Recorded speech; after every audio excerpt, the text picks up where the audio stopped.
olunaku olwaleero yenteekateeka nga bwetambudde Freedom City ne Lugogo kwawulamu ani asinga. Abawagizi b'endongo buli omu abadde alinze nti principal oba omukulu Bobi Wine anapostinga ati ekivulu kya Palaso n'addeko ekyali eniskene. Omukulu ono ayawukaninyeko n'abayimbi ab'enjawulo oba bakulira abayimbi omuli omukulu gwe bayita EDDY KENZO. EDDY KENZO yakulira ekibiina Federation empya eyazze okugatta abayimbi. Bw'oba ogobedde ku EDDY KENZO posti ze yateekayo ziranga ekivulu kimu kya Palaso. Shiba vice we n'agamba bagenda wa Palaso. Wabula Bobi Wine olunaku lwajja akawungeezi yakoze posting egamba bwenti yabadde mu lunyanyimbe naye ng'ebigambo ebimuwulira. Omukulu Bobi Wine yategeezezza nti olunaku olw'enkyanga mwenda leero abayimbi baffe abaliko ennaku zino bategese ebivulu. Alien skin y'omu ku ffe. Alien skin yalaga ki kye tuli oba nga alaga ekifaananyi kya ghetto. Era alien skin yalaga ki kye tuli era tumuwagire tusobole okuba ate nga tumwagala n'omuwabula. Omukulu Palaso mukwano gwange mwaggwa 2018 bwe nasobola okuba ate nga nnumbibwa ab'amagye ne bampisa bubi nnyo. Y'omu ku muyimbi yekka eyavaayo n'ayita mu nnyimba ezirwanira eddembe era sinza mwerabira era mwagaliza ekivulu ekirungi. Kampala kibuga kinene nnyo kiina abantu bangi nnyo abayinza okujuza Freedom City ne Lugogo. Olunaku olw'enkya tugende tuwagire Palaso na Alien Skin. Okitegedde ekiwandiiko ekyo bwe kyatambudde naye ng'okukitegeera olina okuba nga walya omutwe gw'engege nnyo. Agambye ku Alien Skin y'oyo ategeeza kiffe kye tuli aba ghetto. Alien Skin wano abeera mu nsanvu. Bw'oba ogoberedde ku nteekateeka nga bweri ku YouTube akadde kano endongo oba okunoonyereza abasaakinga ku mwana mulenzi Alien Skin y'omu kuba single training mu Uganda. Addako omuyimbi bamuyita Vinka, ndabyeko olutalo omuyimbi gwe bayita Palaso ali mu kyamwenda. Ku YouTube chats zitambula, ku Twitter trending akadde kano bamuyita Alien Skin yasinga. Ebyo nanga bitwadde ku bbali. Abayimbi olunaku olwajjo bagenza okuba ate nga bakungubagira omukulu gwe bayita Katolu Bwama. Abayimbi bano basobodde okuba ate nga bayogedde bingi nnyo. Omukulu gwe bayita EDDY KENZO. EDDY KENZO yavuddeyo n'asobola okuba ate nga ayogera ku federation yaabwe abagirwanyisa ekyabadde mu lumbe lwa Katolu Bwama. Omukulu EDDY KENZO ng'ayogera ku federation yaabwe agamba nti waliwo abalwanyisa naye batambudde bwe bati. Nasinaba babuulira kapagiji kennyini eri okuva mikwano gyange abayimbi benkulembere saawe nina obusungu bwe njagala okukakanya eri muganda wange abadduma. Munnange taata wange tonyiiga lwansonga ensi eno gy'olaba tulina ebintu bibiri. Tulina ebintu bibeka? Tulina ebintu bibiri. Tulina sitaani ate tulina ne Katonda. Si bwe kiri? Katonda ali mu mirembe ate ennaku omuntu yenna ng'olina olutalo olw'olwana making sure nti oyogeza olulimi olukakkamu Katonda lwategeera okukunga abantu bakwegatteko mulwanire wamu. Naye bw'oyogeza obusungu njabakola kino njabakola kiri abantu bo bagoba buki bugobi. Fenno tuli bayimbi tetuli bapolitician. Naye bw'oba olina message oyagala okutugamba nti bannaye waliwo kino kyandibadde kirungi n'otuleka ne twegatta wamu n'ojja n'okwata akazindaalo n'oyogera naffe omulundi gutya. Ye mukulu EDDY KENZO yagamba ayagala gatta bayimbi. Bw'aba gatta bayimbi ayagala okwawulamu abaana n'ebyana. Ku posti ze yakoze zonna alaga nti Palaso kye kivulu kye bagendamu. Bobi Wine we yapostinze yalaze nti tuwagire abaana bonna. Awo ani mukulembeze? KENZO agamba nti bino federation gye bagala okukola yakuyamba buli muyimbi. Wulira. Tubeere n'omuyimbi ng'ayina ID. Ebulaga nti muyimbi ng'ayina IPI number kwasobola okuba kati ndi n'omukulu okuva mu ipyaleson ye mutego bataddewo bwe tugenda okukolagana naye kwafunira akasente ke omuntu abeere nga ali organized. Mbadde nsaba mwawule ebintu by'okuyimba kuno ne politician. Okuyimba mulimu ng'emirimu emirala. Bambi mukuggyemu politics. Temuteekamu politics. Ffe tuli baana bamwe, tuli baganda bamwe, tusobola okubakolera buli kye mwagala singa muba mutumatizza. Temukanga bukanzi. Sibe kiri, tuleke twegatte tugeze. Aya. Federation eno bwenaba enawangala yakawangala ebbanga ndooza nga lya mwezi gumu naye bw'oba olabye ku bye batandikiddeko okweyawula mu bivvulu bino katusabe tulabe.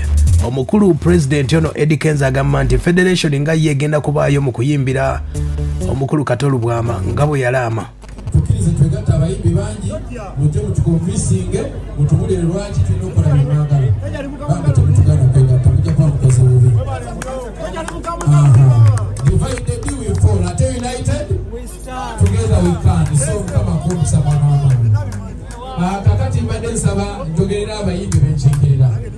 Mwami Nsereko mukama wange muganda wange nkwagala nnyo, nange nze Musuuza ssebo nkwagala nnyo, era njagala okukakasa nti nze nabadde Masaka ng'embeera netuukawo nze omu ku bantu be basoose okubira okubikira kubanga Kato muzadde wange naye nabadde walera netandikirawo kubanga nkola ki nzija ensonga lwaki ndi wano. Guno omukolo gugenda kubaako abayimbi abasukka mu 4 mu 5 mukama wange era bajja kufuna bulungi era bangi bakyajja mu kyabalaba. Munnange twagala nnyo Kato kuba abadde versatile gaffe bangi alina byatusinga. Abadde muzanyi, abadde munnamawulire, abadde muyimbi, abadde politician, abadde versatile. Ate mu talent omuntu ali versatile ye kabaka. So tubadde tumwenyumirizaamu nnyo, tulina okubeerawo nnyo. Ye mukulu oyo president wa Federation enteekateeka yonna buli muyimbi yabadde mulumbe lwa Katolu Bwama yasobodde okuba ate nga yajje kibadde kimuluma ku mutima. Mamuli Katumba tannazikiza wadde n'akamu agamba nti omukyala bw'aba afudde gwe bayita Shiba Kalungi ne Federation agitabukidde bw'ati. Mamuli Katumba: olwaleero Jonas mbadde ku kitanda wiiki eno yonna navuddeyo gula ekiro nga Katolu Bwama ye yantwala mu ddwaliro eryo erya Saidina, era bwe mpulidde ku saa 12 nti afudde nenfuna embeera embi ya sukaali. Saalibadde wano kati essaawa eno kubanga mubimanyi byonna ebyaliwo. Idamani ayogedde kajja kusabula alina byayogedde ati we muba temubikutte muli mu bukyamu naye kyabagambye kyekyo. Nze ne Katolu Bwama tubadde tulwanirira kubanga tulwanirira nti tulina emirembe mu ati muno. Yava ku BMP naye nga tubyogerako. Nze jjo ly'abalamu nabadde mu Federation nempanika omukono njogera ebituluma siba nantakinga.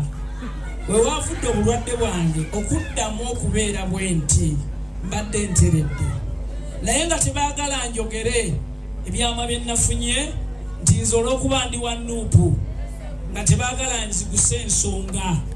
Aya basi kasita wakitegedde. Agamba nti ekiramo kyakikoze akikoledde wa Katolu Bwama mulumbe. Agamba nti waaba afudde Mamuli Katumba ulira naye twogera ebintu nga tuli balamu ne mbita ebyokusaaga. Nabagamba bwe nfa anzisaani. Katolu Bwama yabagamba mulwadde omutima ne mugamba ali Katemba nti akola bubadi amaze kuva mu nsi bajja babuulira lwaki. Owuliriza musajja badde ne sukaali badde ne pulesa omutima nange nina ekinnuma obulwadde bunumye ebbanga naye kale mwebale nnyo mwebalire ddala naye tulina okuyimba ab'ebyuma mu bikwate tusooke tuyimbire Katolu Bwama.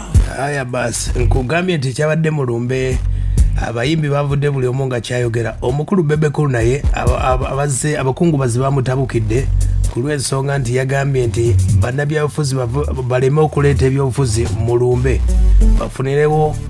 bafune akadde akalobe ekifo ekituufu. Byabadde bwe biti ekintu ekinnuma ku mutima nnumwa nnyo buli lwentuuka ku lumbe nensanga nga bannabyabufuzi baddidde obulumi bw'abantu nga boogera ebyobukulembeze oba ebyobufuzi. Mbeera awo neŋŋamba ddala ekiseera ekyokulumwa kyekiseera kye twalibadde nga ddala tulumwa naye nosanga abantu nga bannyonnyola ebyobukulembeze. Bannange tuswaleko tuddeyo tufuuke Abannayuganda. Naddala Abaganda mbasaba muddeyo mufuuke Abaganda. Ekyo ekintu kiyitiridde olumbe terukyali lumbe. Bannange nze nsabye nga Bebekulu nti tubeerengawoko tukkirize abali mu peyini babeere nga balumwa. Kwe kusaba kwange osanga munaneegattako gye tudda kubanga abamu ku ffe tuba tulumiddwa. Tolina bw'otandika kumbuulira bintu birala nga nzize ku bulumi bwa kato. So bwe mba nsigaddeyo nze mba nsinga kubanga bwe nzija wano kibanga abantu okufuna omukisa okwogera eri abantu okubabuulira buli kasasiro.